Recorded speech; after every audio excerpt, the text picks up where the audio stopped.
Dears, നമ്മുടെ പഴമക്കാരുടെ ബിരിയാണി എന്നറിയപ്പെടുന്ന മത്തിപ്പൂളി ഒന്ന് ട്രൈ ചെയ്ത് നോക്കിയാലോ. ഇതിനായിട്ട് ഒരു കുക്കർ എടുക്കുക, അതിലേക്ക് കഴുകി വൃത്തിയാക്കി വെച്ചിരിക്കുന്ന കപ്പ, പൂള, അങ്ങനെയൊക്കെ ഓരോ നാട്ടിൽ ഓരോരോ പേരാണ് കേട്ടോ അതിന്. ഞങ്ങളിവിടെ പൂള എന്നാണ് പറയുക. അത് ഇട്ട് കൊടുക്കുക, നല്ല കഴുകി വൃത്തിയാക്കിയത്. വിറകടുപ്പിൽ വേണമെങ്കിൽ അങ്ങനെ വെക്കുന്നവർക്ക് അങ്ങനെയും വെക്കാം, അതിൻ്റെതായ ഒരു ടേസ്റ്റ് ഉണ്ടാവും. പക്ഷേ കുക്കറിലാണെങ്കിൽ അതിൻ്റെതായ ഒരു പെർഫെക്ഷൻ വേറെയും ഉണ്ടാവും. അതിലേക്ക് കുറച്ച് മഞ്ഞൾപ്പൊടി നിങ്ങളുടെ ആവശ്യത്തിനനുസരിച്ച് നിങ്ങൾക്ക് കൂട്ടുകയോ കുറയ്ക്കുകയോ ഒക്കെ ചെയ്യാം. അതുപോലെ ഉപ്പിൻ്റെ അളവും നിങ്ങൾക്ക് എത്ര മാത്രമാണോ വേണ്ട അതിനനുസരിച്ച് ഇട്ട് കൊടുക്കാം. അതുപോലെ വെള്ളവും ഒഴിച്ചു കൊടുക്കുക. വെള്ളം അതായത് പൂള മൂടി നിൽക്കുന്ന ആ ഒരു ലെവലിൽ വേണം നമ്മൾ വെള്ളം ഒഴിച്ചു കൊടുക്കാൻ. ഒന്ന് മിക്സ് ചെയ്തിട്ട് അടച്ചിക്കുക. ഇത് ഭയങ്കര അടിപൊളി ഡിഷാണ്, അങ്ങനെയൊന്നും ഞാൻ പറയുന്നില്ല കേട്ടോ. ഇത് ഒരു തവണയെങ്കിലും കഴിച്ച് നോക്കിയവർക്ക് ഇത് പെർഫെക്റ്റ് ആയിട്ടുള്ളൊരു ഡിഷാണ്. കാരണം എന്താ വെച്ചാൽ നമ്മൾ കുട്ടിക്കാലത്ത് കഴിച്ച ഒരുപാട് നൊസ്റ്റാൾജിയ ഫീലൊക്കെ വരും. അതുപോലെ പണ്ടത്തെ ആൾക്കാർക്ക്, അതായത് നമ്മുടെ അമ്മമാർക്ക്, അച്ഛന്മാർക്ക് ആ ഒരു ലെവലിലുള്ള ആൾക്കാരുടെ ഫേവറേറ്റ് ഡിഷായിരിക്കും. കാരണം നമ്മൾ ഇപ്പോഴത്തെ ബിരിയാണി അവർക്ക് അന്ന് ഇതായിരുന്നു ബിരിയാണി എന്നൊക്കെ പറഞ്ഞ് കേട്ടിട്ടുണ്ട്.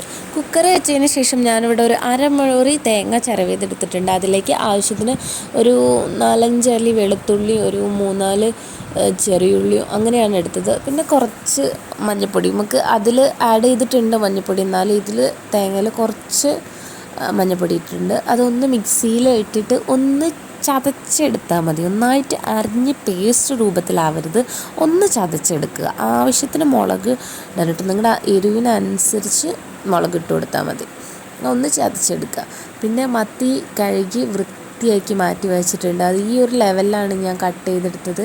ഈ സമയം കൊണ്ട് തന്നെ കുക്കറിൽ 2 വിസിലായിട്ട് ഞാൻ ഓഫാക്കി ഇട്ടതായിരുന്നു. അത് കഴിഞ്ഞിട്ട് ഞാൻ അതിൽ എയറൊക്കെ ഒന്ന് പോക്കിയിട്ട് നോക്കിയിട്ടുണ്ട്. അപ്പോഴത്തേക്ക് പൂള നല്ല വെന്ത് ഉടഞ്ഞ പരുവത്തിലായി. നമ്മൾ ഇളക്കി കഴിയുമ്പോഴേ അത് യോജിച്ച് വരുള്ളൂ.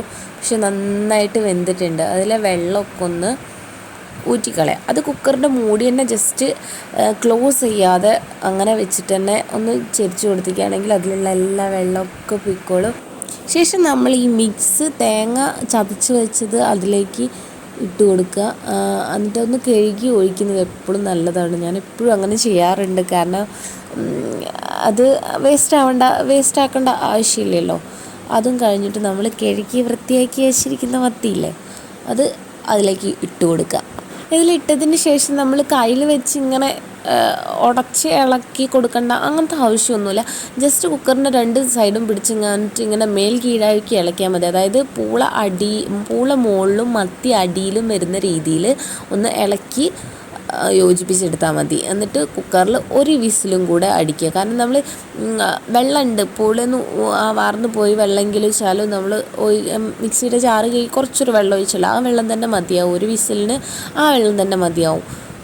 പിന്നെ 1 വിസിൽ അടിച്ചതിന് ശേഷം പെട്ടെന്ന് തന്നെ ഒന്ന് തുറന്ന് നന്നായിട്ടൊന്ന് മിക്സ് ചെയ്യുക. മിക്സിങ്ങിലാണ് ആ ഒരു ഇതുള്ളത്. ആ മത്തിയുടെ മുള്ള് കാര്യങ്ങളൊക്കെ അതിൽ യോജിച്ച് വരും. അതിൽ കുറച്ച് കറിവേപ്പില തൂകുക. പിന്നെ പച്ച വെളിച്ചെണ്ണ ഒഴിച്ചു കൊടുത്താൽ മതി. നമ്മൾ പ്രത്യേകിച്ച് കടുകിട്ട് ചുവന്നമുളകിട്ട് വറവിടുന്നവർക്കൊക്കെ അങ്ങനെ വേണമെങ്കിൽ അങ്ങനെ ചെയ്യാം. പക്ഷെ പച്ച വെളിച്ചെണ്ണ ഒഴിക്കുമ്പോൾ അതിൻ്റെ വേറൊരു ടേസ്റ്റ് അല്ലേ, അത് അടിപൊളിയാണ്.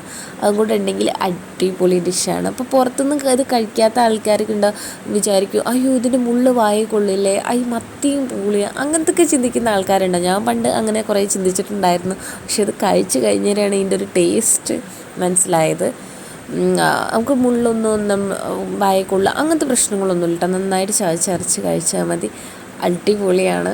എല്ലാവരും ഒന്ന് ട്രൈ ചെയ്ത് നോക്കുക. പണ്ടത്തെ കാര്യങ്ങളല്ലേ, പണ്ട് നിങ്ങൾ അച്ഛനോടോ അമ്മനോടോ ഒക്കെ ചോദിച്ചാൽ ഇതിൻ്റെ ഒറിജിനൽ ടേസ്റ്റ് അവരുടെ വാക്കിൽ തന്നെ കിട്ടുന്ന ഒരു ഡിഷാണ്. കുറച്ച് കറിവേപ്പില ഞാൻ മുകളിൽ ഡെക്കറേഷന് വെറുതെ വെച്ചിട്ടുണ്ട്. അതുപോലെ ഒരു ഉള്ളി കുരുമുളക് ഉപ്പിട്ട ഒരു ചെറിയൊരു സലാഡ്, അത് അടിപൊളിയാണ് കേട്ടോ. അല്ലെങ്കിൽ ഇതിൻ്റെ കൂടെ അച്ചാറൊക്കെ കൂട്ടി കഴിക്കുക. നമ്മൾ ബിരിയാണിയൊക്കെ എങ്ങനെ കഴിക്കുന്നു അതേപോലെ നമുക്ക് കഴിക്കാം, അടിപൊളിയാണ്. എല്ലാവരും ഒന്ന് ട്രൈ ചെയ്ത് നോക്കണേ.